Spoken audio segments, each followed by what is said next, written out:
अस्सलामुअलैकुम वरहमतुल्लाहि welcome to my channel sir SR. और आज के इस वीडियो लेसन में आपको दरख्वास्त लिखने का तरीका सिखाऊंगा कि किस तरह दरख्वास्त लिखी जाती है, क्या तरीका क्या है, क्या क्या पॉइंट्स हैं जो आपने अपने जहन में रखने हैं एप्लीकेशन लिखने के लिए। तो सबसे पहले तरीका ये है कि सरकारी अफसरान और ओहदेदारान को उनके अलकाब व आदाब के साथ मुखातिब किया जाता है कि जो भी उसका ओहदा है उस अफसर का, ठीक है, उसको उनके अलकाब के साथ आपने उसको मुखातिब करना है। सबसे पहले आपने क्या करना है, सबसे पहले उस अफसर का ओहदा और पता पेशानी पर लिखना है, यानी कि जो पेज है उसके ऊपर आपने उसका ओहदा और पता लिखना है। जैसे बखिदमत जनाब सुपरिटेंडेंट साहब रेलवे ऑफिस लाहौर, कोई भी एड्रेस लाहौर, टी खान, कराची, इस्लामाबाद जो भी है वो आपने उनके ओहदे के साथ, ठीक है, लिख लेना है। उसके बाद दूसरी सत्र में उसके दरमियान में आपने क्या करना है, जनाब आली या जनाब वाला लिखना है या लिखना चाहिए या लिखें।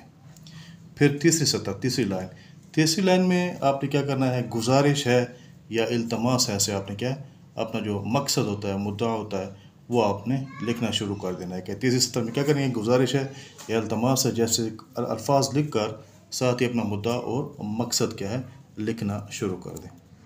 उसके बाद नेक्स्ट जो पॉइंट है कि नफ्स मजमून जो है वो वाज़ेह होना चाहिए। जो कुछ लिखें आप अदब व एहतराम के साथ लिखें और किसी किस्म की कोई गलती उसमें ना हो, ठीक है। उसके बाद आपने क्या करना है, नफ्स मजमून को दुआ या अल्फाज पर ख़त्म करना चाहिए। जैसे अब अपना जो मकसद है वो मुद्दा आपने बयान कर दिया, ठीक है, उसमें कोई गलती नहीं है। उसके बाद फिर आपने क्या है, दुआ या अल्फाज के साथ आपने जो मजमून है, जो आप दरख्वास्त लिख रहे हैं, नफ्स मजमून है, उसको आपने ख़त्म करना है। फिर जो आखिरी सतूर हैं, ख़ात्मे पर नई सतर में अल-आरिज़ या दरख्वास्त गुजार लिखेंगे। अगर एक बंदा दरख्वास्त लिख रहा है तो अल-आरिज़ करेंगे या दरख्वास्त गुजार लिखेंगे। अगर एक से ज़्यादा है, जमा की सूरत में है, तो दरख्वास्त गुजारान या दरख्वास्त दहिंदगान के अल्फाज लिख कर नीचे अपना नाम और पता लिखेंगे और साथ ही तारीख़ दर्ज कर देंगे। तो ये दरख्वास्त लिखने का मुकम्मल तरीका है कि इस तरीके से आपने क्या है दरख्वास्त लिखनी है। इंशाल्लाह नेक्स्ट वीडियो में आपको कुछ दरख्वास्त जो लिखी होंगी उसको एग्जांपल आपको दूंगा, नमूना दूंगा कि किस तरह आपने दरख्वास्त लिखनी है। तो सबक को यहाँ पर ख़त्म करते हैं इंशाल्लाह नेक्स्ट वीडियो लेसन में सबक के साथ। तब तक के लिए अल्लाह हाफ़िज़। चैनल को लाइक और सब्सक्राइब करना ना भूलें। शुक्रिया।